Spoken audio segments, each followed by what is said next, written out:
Okey, Assalamualaikum. Pagi ni dekat Pembaranan Putrajaya.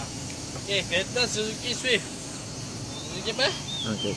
1.5. Dia gunakan satu botol. Hosnya berada di sini.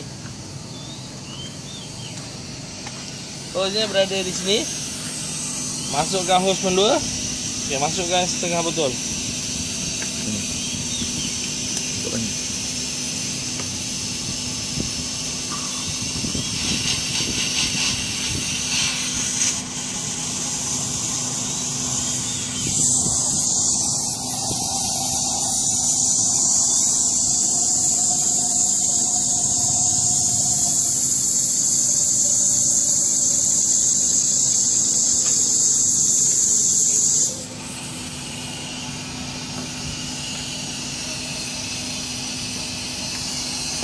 Okey, saya akan bagi belakang.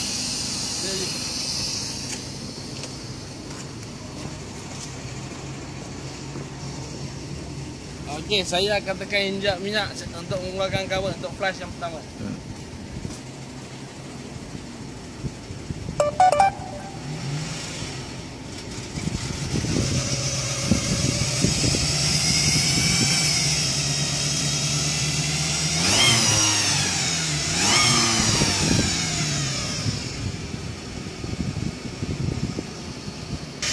Okey, owner ni nak gunakan 2 botol. Sekarang ni saya buat untuk pot yang kedua dekat sini. Hosnya di sini. Cabut, masukkan hos kedua. Masukkan satu botol ni sehingga habis.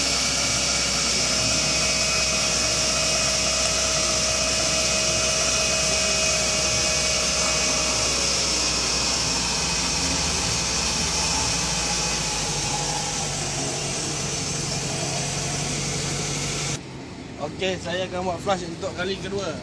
Untuk asap kekurangan boleh pandu seperti biasa.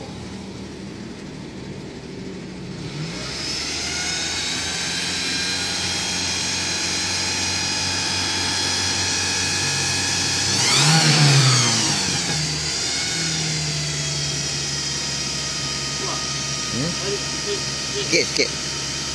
Nah. Okey. Nah,